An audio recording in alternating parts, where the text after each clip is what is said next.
चलिए अब हम बात करेंगे स्वीप अकाउंट के बारे में। स्वीप अकाउंट क्या होता है? मान लीजिए आजकल क्या होता है कि बहुत सारे जो बिजनेसमैन हैं जिनका बहुत ज़्यादा टर्नओवर होता है, वो लोग क्या करते हैं, वो लोग एक ऐसा अकाउंट बना देते हैं जिसको स्वीप अकाउंट बोला जाता है। इसमें जैसे मान लीजिए 10 लाख अगर उनका डिपॉजिट होता है, इससे ऊपर जितना भी डिपॉजिट होगा वो ऑटोमेटिक फ़िक्स डिपॉजिट में कन्वर्ट हो जाएगा, उसका एक फ़िक्स डिपॉजिट बन जाएगा। मान लीजिए एक कस्टमर था, उसके अकाउंट पे 10 लाख रुपए थे, उसके अकाउंट में दोबारा से 1 लाख रुपए जमा हुआ तो 11 लाख रुपया हो गया। तो जो 1 लाख रुपीज़ थे इसका ऑटोमेटिक फ़िक्स डिपॉजिट बन जाएगा। उसको ब्रांच में जाने की ज़रूरत नहीं है, फ़िक्स डिपॉजिट का फॉर्म फिलअप करने की ज़रूरत नहीं है। सिस्टम ऑटोमेटिक जो उसका अकाउंट है ऑटोमेटिक फ़िक्स डिपॉजिट को बना देगा, तो इसको स्वीप अकाउंट बोला जाता है। एक है आपका फ्लेक्सी अकाउंट।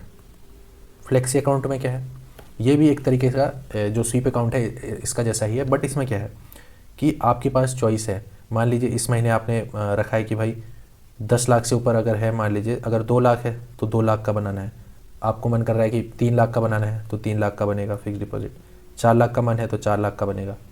तो ऐसे करके इसमें फ्लेक्सिबिलिटी रहती है, तो इसको फ्लेक्सी अकाउंट बोला जाता है। तो ये कुछ हमने अकाउंट के बारे में देखा। अब जो इम्पोर्टेंट है सबसे, वो हम लास्ट में डिस्कस कर रहे हैं कि डिपॉजिट के क्या टाइप हैं। डिपॉजिट जो हम बात करते हैं, जैसे आपका फिक्स डिपॉजिट, टर्म डिपॉजिट हो गया, आपका सेविंग अकाउंट, करेंट अकाउंट, तो इसकी हम बात करते हैं। सबसे पहले जो मेन चीज़ कि आपके 2 तरीके के अकाउंट होते हैं, 2 types of account are there, जिसका रिलेशन रहता है बैंक की एसेट और लाइबिलिटी से। एक होता है आपका बैंक का एसेट्स और एक लाइबिलिटी। मान लीजिए आप एक कस्टमर हो, आपके लिए क्या एसेट है, क्या लाइबिलिटी है। एसेट मतलब क्या कि आपके पास वो चीज़ है, आप उसको ओन करते हैं। लाइबिलिटी जो आपकी देनदारी है, आपका उधार है, तो ये चीज़ आएंगी। आपके लिए लाइबिलिटी क्या होगी, बैंक का लोन जो है वो आपकी लाइबिलिटी होगा, आपकी जो सेविंग्स है वो आपके लिए एसेट होगा। बट बैंक के पॉइंट ऑफ व्यू से ये एकदम उल्टा है। जो इसके एसेट्स हैं वो क्या क्या है, बैंक के एसेट आपका हो गया आपका लोन, एडवांसेस। तो ये बैंक के एसेट क्यों है, आपके मन में ये सवाल भी आ रहा होगा। क्योंकि बैंक को इनसे इंटरेस्ट मिलता है, लोन से इनको इंटरेस्ट मिलता है, इनसे ही इनका मैक्सिमम प्रॉफिट बनता है, तो ये बैंक के एसेट है। बट लायबिलिटी क्यों है कि अगर वो लोग डिपॉजिट लेते हैं, सेविंग डिपॉजिट या फिक्स डिपॉजिट, तो बैंक को क्या करना पड़ रहा है, यहाँ पे उनको इंटरेस्ट देना पड़ रहा है, फिक्स डिपॉजिट पे इंटरेस्ट देना पड़ रहा है, सेविंग अकाउंट पे इंटरेस्ट देना पड़ रहा है। इंटरेस्ट देने के साथ साथ उनकी देनदारी भी है बैंक की, कि जो उन्होंने जमा किया उसको बचा के रखना है, वो कस्टमर को वापस भी करना है। तो ये उसकी लायबिलिटी है बैंक की। अब लायबिलिटी में भी 2 चीज़ें हैं। लायबिलिटी को भी हम 2 टर्म में डिवाइड करेंगे। एक है आपका डिमांड लायबिलिटी और दूसरा है आपका टाइम लायबिलिटी। तो इसको एक टर्म में भी बोला जाता है डिमांड एंड टाइम लायबिलिटी। अगर आपसे पूछा जाए बैंक में कि डिपॉजिट कितने टाइप के होते हैं, अगर आप ये टर्म बोलते हैं कि सर बैंक में demand and time liability 2 deposit होते हैं, तो इससे थोड़ा पॉजिटिव इम्पैक्ट पड़ेगा। अगर आप ऐसा बोलते हैं कि सर 2 डिपॉजिट होते हैं, सेविंग अकाउंट और करेंट अकाउंट, तो ऐसा नहीं बोलना है, आपको बोलना है कि डिमांड एंड टाइम लायबिलिटी। अब डिमांड लायबिलिटी के अंदर आपके 2 आते हैं, एक है saving account and second one is current account. ठीक है, saving account and current account. अब इन दोनों में क्या डिफरेंस है और इन दोनों को डिमांड लायबिलिटी क्यों बोला जा रहा है, ये टाइम लायबिलिटी में क्यों नहीं है? इसलिए क्योंकि अगर आपको पैसे की ज़रूरत इंस्टेंस आपको पड़ी, कोई अगर कंडीशन हो जाती है, कल को आपको पैसे की ज़रूरत है तो कल आप निकाल पाओगे, परसों ज़रूरत है तो परसों, कभी भी, अभी ज़रूरत है अभी भी निकाल पाओगे, बट वो बैंकिंग आवर्स के अंदर होना चाहिए। 10 to 4 जो टाइमिंग है बैंक का, उसके अंदर आप उससे पैसा निकाल सकते हैं। इसके अलावा अगर आपके पास दूसरे मीडियम है, डेबिट कार्ड है, इंटरनेट बैंकिंग है, तो उससे भी आप जो नॉन बैंकिंग आवर्स हैं उस पर भी आप इसको यूज़ कर सकते हैं। तो इसको डिमांड लायबिलिटी कहा जाता है। अब इन दोनों में क्या डिफरेंस है? करेंट अकाउंट की जो मिनिमम क्राइटेरिया है, मिनिमम 18 ईयर्स कस्टमर का होना चाहिए, और सेविंग अकाउंट के केस में मिनिमम 10 ईयर होना चाहिए। एक तो ये डिफरेंस हो गया। दूसरा डिफरेंस क्या हो गया कि इसका जो सेविंग अकाउंट है ये मोस्टली आपका इंडिविजुअल के लिए होता है। इंडिविजुअल या कोई जॉइंट अकाउंट है नॉर्मल, तो वो सारी चीज़ें सेविंग अकाउंट में आती हैं।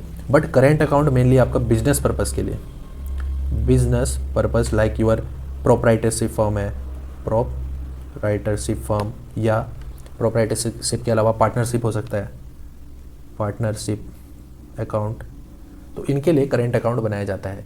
सेविंग अकाउंट में तो कुछ लिमिट रहती है कि आप इतने तक ही आप इसमें पैसा जमा कर सकते हैं या इतना ट्रांजैक्शन कर सकते हैं, बट करेंट अकाउंट में कोई ऐसा लिमिट नहीं है, ठीक है, करेंट अकाउंट में लिमिट नहीं है, बट सेविंग अकाउंट के केस में लिमिट है, यहाँ पे नो लिमिट, ठीक है। तो ये चीज़ हो गई।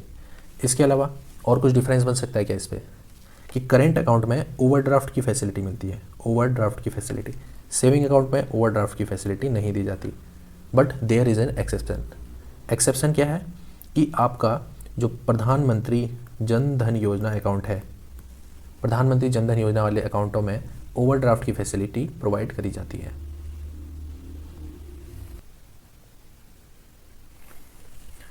सॉरी, एक आपका लिंक इशू हो गया था, तो मैं वो जो प्रेजेंटेशन है वो मैं यहाँ पे नहीं ला पाऊँगा। तो हम बात कर रहे थे डिमांड लायबिलिटी और टर्म लायबिलिटी की। डिमांड लायबिलिटी में हमने देखा सेविंग अकाउंट और करेंट अकाउंट के बारे में। सेविंग अकाउंट में आपका ट्रांजैक्शन लिमिट रहता है, करेंट अकाउंट में कोई ट्रांजैक्शन लिमिट नहीं है। सेविंग अकाउंट आपका इंडिविजुअल या कोई आपका सैलरीड जो पर्सनल्स हैं उनके लिए होता है। आपका करेंट अकाउंट आपका बिजनेस पर्पज़ के लिए होता है, जो आपका प्रोप्राइटरशिप फर्म हो गया या पार्टनरशिप फर्म हो गया, तो उनके लिए करेंट अकाउंट खोला जाता है। करेंट अकाउंट में आपको कोई इंटरेस्ट नहीं मिलता, सेविंग अकाउंट में आपको इंटरेस्ट मिलता है।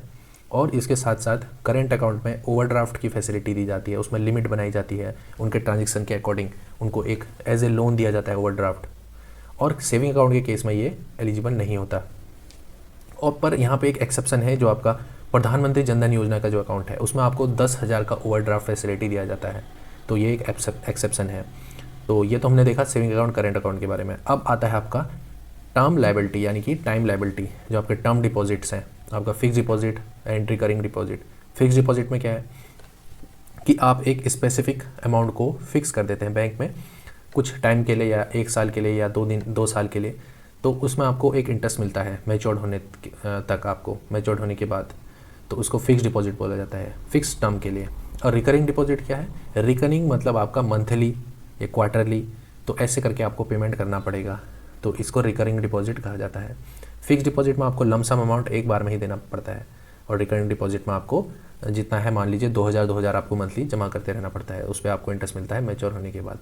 तो ये दोनों में डिफरेंस है। अब बात करी जाए कि आपको मिनिमम कितने टाइम के लिए आप फिक्स डिपॉजिट कर सकते हैं। मिनिमम आपका 7 डेज़ मिनिमम इतना तो होना ही चाहिए। 7 डेज़ से ऊपर आपका फिक्स डिपॉजिट करा जाता है अप टू द 10 ईयर्स। और रिकरिंग डिपॉजिट के केस में आपका मिनिमम 6 मंथ तो होना ही चाहिए। 6 मंथ से 10 ईयर्स मैक्सिमम, यानी कि आपका मैक्सिमम जो लिमिट है टर्म डिपॉजिट की वो है 10 साल। तो ये एक डिफरेंस है फिक्स डिपॉजिट और रिकरिंग डिपॉजिट में। तो दोस्तों ये कुछ वीडियो थी, ये कुछ इंपॉर्टेंट हमने जो पॉइंट्स थे ये हमने डिस्कस किया बेसिक बैंकिंग के टर्म्स। आई होप ये वीडियो आपको अच्छी लगी होगी। अगर आपको इसका सेकंड पार्ट चाहिए तो हम ज़रूर वीडियो बनाएंगे। आप कमेंट सेक्शन पे बिल्कुल बताइएगा कि इसका आपको सेकंड पार्ट चाहिए कि नहीं चाहिए। तो दोस्तों मिलता हूँ next time. Till then tata bye bye and take care.